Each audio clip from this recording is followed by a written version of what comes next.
नमस्कार, मैं हूं संजय शर्मा। आप देख रहे हैं 4PM न्यूज़ नेटवर्क। भारतीय राजनीति एक बार फिर 180 डिग्री पर घूमती हुई नजर आ रही है। घूम भी इस तरह रही है जिसमें 2014 के बाद से जो परिवर्तन के लक्षण दिखाई देने शुरू हो गए थे, वो लक्षण अब धीरे धीरे गायब हो रहे हैं, दिख ही नहीं रहे हैं। कल्पना कीजिए कि 2014 से 2021 के बीच कोई भी व्यक्ति, कोई भी राजनीतिक दल कहीं धर्मनिरपेक्षता की बात करते हुए दिख सकता था क्या? कहीं नहीं दिख सकता था। क्या 5 किलो राशन के नशे में झूम रही जनता हिंदू मुस्लिम, कब्रिस्तान शमशान, गाय गोबर, मंदिर मस्जिद, पीपल, इन सबसे आगे सोच सकती थी क्या? कभी नहीं सोच सकती थी। लेकिन अब साफ साफ दिख रहा है कि लोग एक बार फिर महंगाई, बेरोजगारी, क्षेत्र की आइडेंटिटी, अपनी पहचान, क्षेत्र की पहचान, आरक्षण, जाति जनगणना, अपने मूलभूत मुद्दे पर वापस आते हुए दिख रहे हैं, जो भारतीय राजनीति का मूल तत्व थे और देश जिन पे हमेशा चुनाव लड़ता रहा है।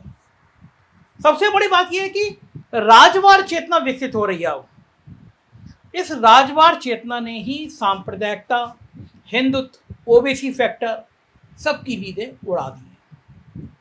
यदि हम गौर से देखें तो इस नैरेटिव की जनक माने जाने वाली भाजपा ने 2019 में कहां बड़ी सफलता हासिल की, जो 2022 आते हुए बिखरती प्रतीत हो रही है। मैं इसलिए कह रहा हूं कि ये नैरेटिव बनाया गया था और इस नैरेटिव में लगातार 2014 के बाद देश उलझ रहा था, लेकिन अब देश से ये नैरेटिव धीरे धीरे खत्म हो रहा है। आज हम बात करेंगे उन 5 राज्यों की जहां 2019 में भारतीय जनता पार्टी ने उम्मीद से कहीं ज्यादा प्रदर्शन किया था, और ये मैं आपको बताने जा रहा हूं। आप ध्यान से सुनिएगा, नोट करिएगा, हालात की समीक्षा करिएगा। मैं उन 5 राज्यों के आज की तारीख के हालात बता रहा हूं कि आज वहां क्या हालात हैं, और यही 5 राज्य तय करेंगे कि देश के प्रधानमंत्री मोदी बनेंगे या विपक्ष का कोई नेता बनेगा, जहां आजकल नीतीश बाबू आगे चल रहे हैं। पहला राज्य पश्चिम बंगाल।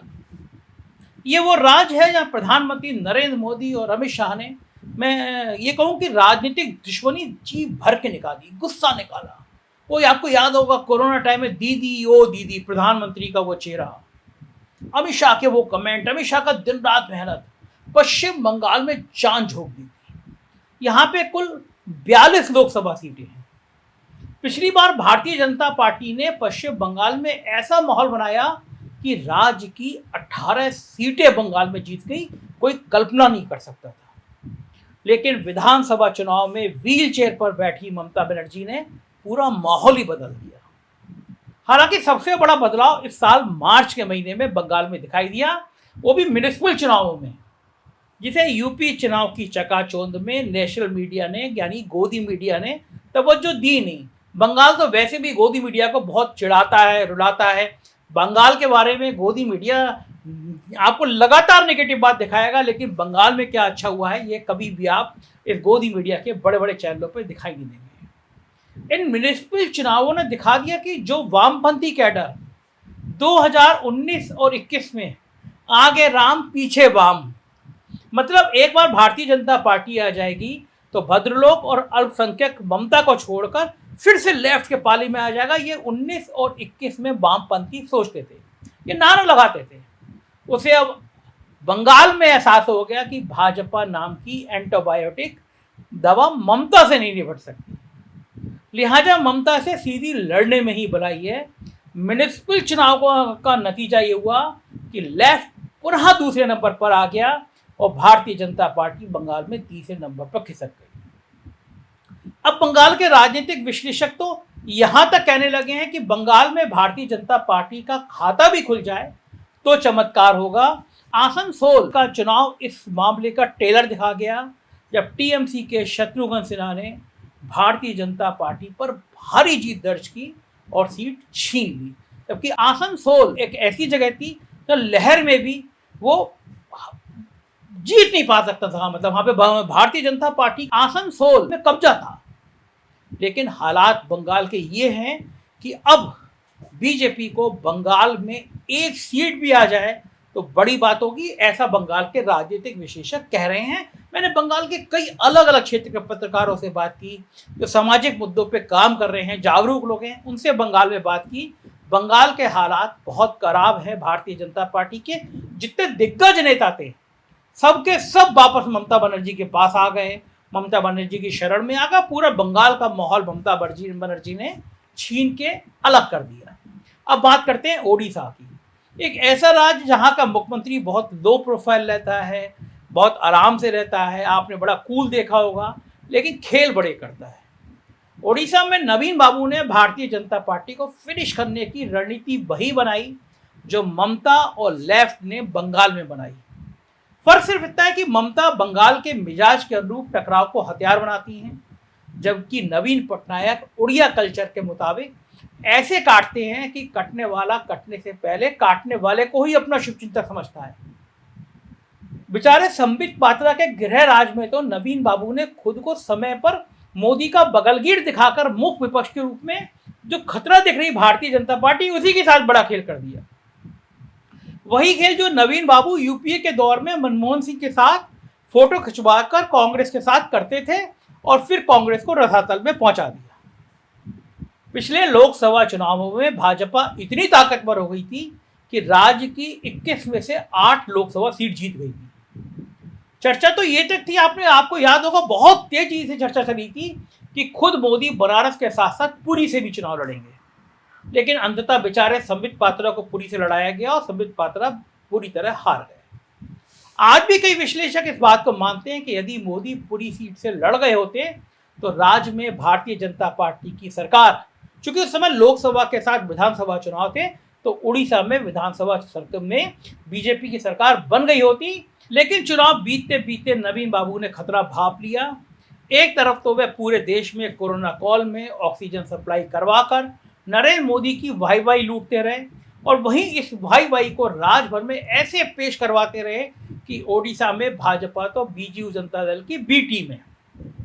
देखिए, बी टीम का परसेप्शन चाहे जिसका भी बने, चाहे यूपी में मायावती का हो, बिहार में चिराग पासवान का हो, या फिर उड़ीसा में भाजपा का, उन सबको जनता की नज़र में वोट कटवा की इमेज को लेकर ही चलना पड़ता है।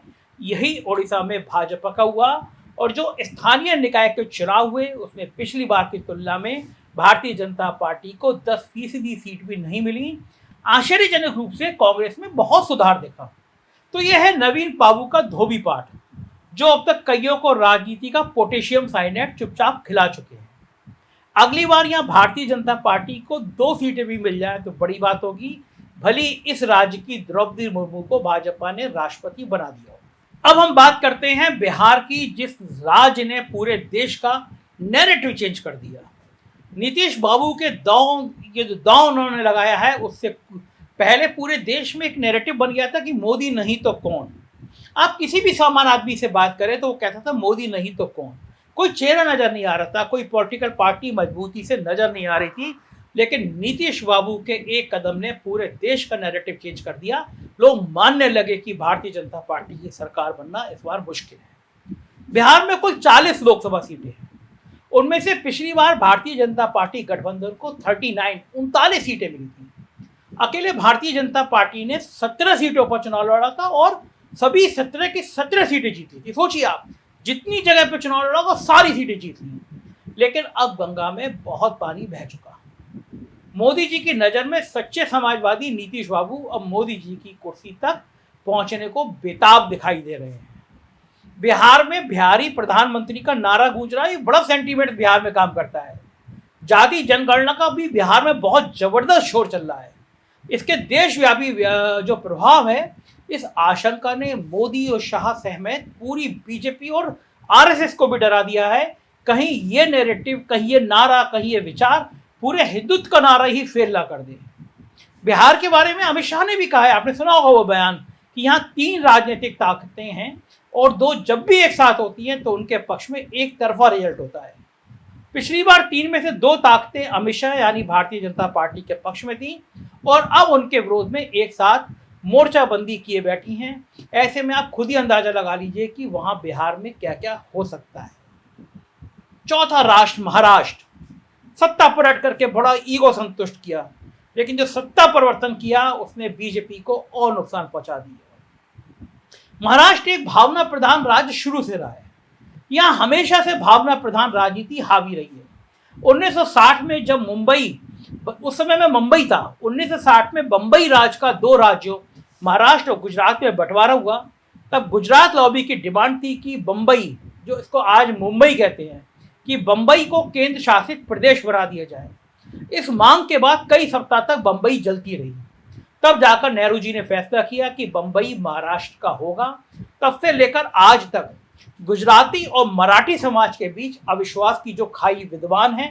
यहाँ तक कि मोदी जी ने जब बुलेट ट्रेन का रूट मुंबई से अहमदाबाद तक फाइनल किया, तब भी उसे मराठी समाज में गुजराती हित में लिए गए फैसले की तरह से देखा गया।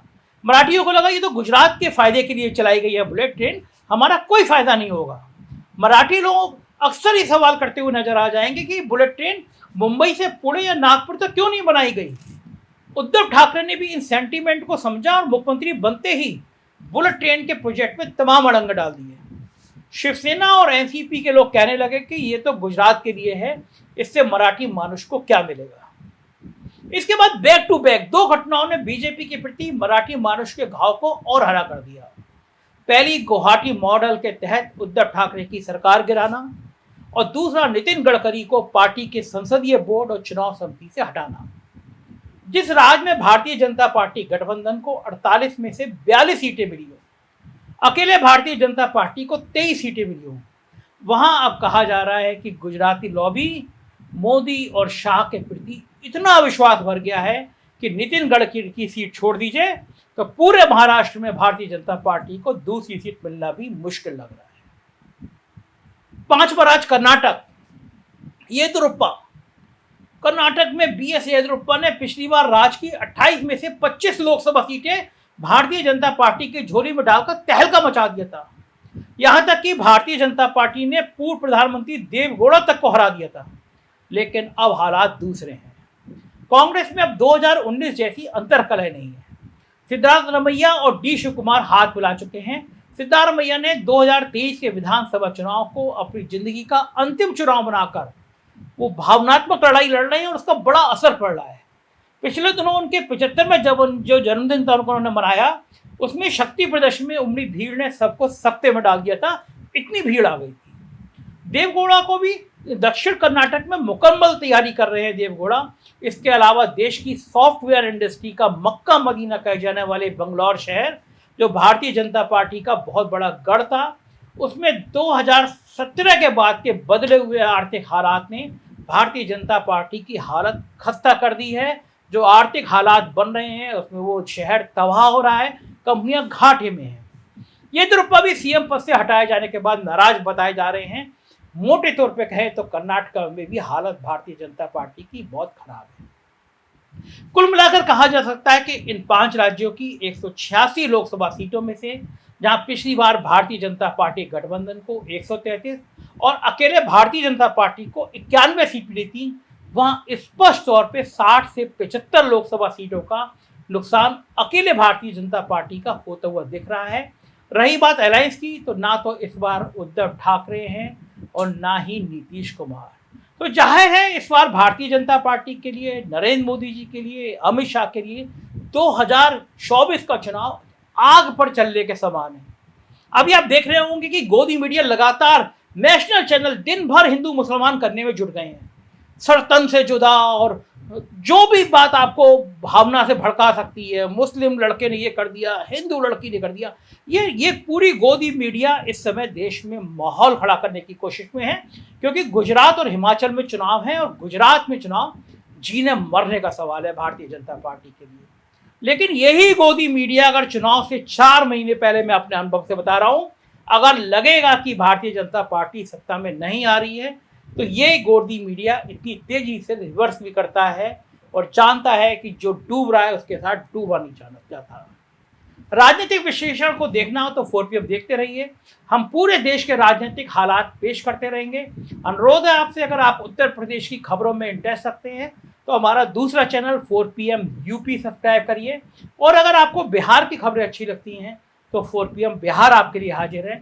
हमारा साथ बना रखिए, हमें सब्सक्राइब करिए, क्योंकि आप ये देख रहे होंगे कि ये जो सच मैं बोल रहा हूँ, ये सच बोलने की हिम्मत आज की मीडिया में नहीं बची है, सारी गोदी मीडिया हो गई है। तो अगर मैं सच बोल रहा हूँ तो आपका साथ मुझे और ताकत देगा। सब्सक्राइब करिए, दोस्तों मित्रों से कहिए कि लोगों से कहें कि ये चैनल है जो ईमानदारी से अपनी बात कहता है, तो इसको सब्सक्राइब जरूर करना है। शुक्रिया, थैंक यू।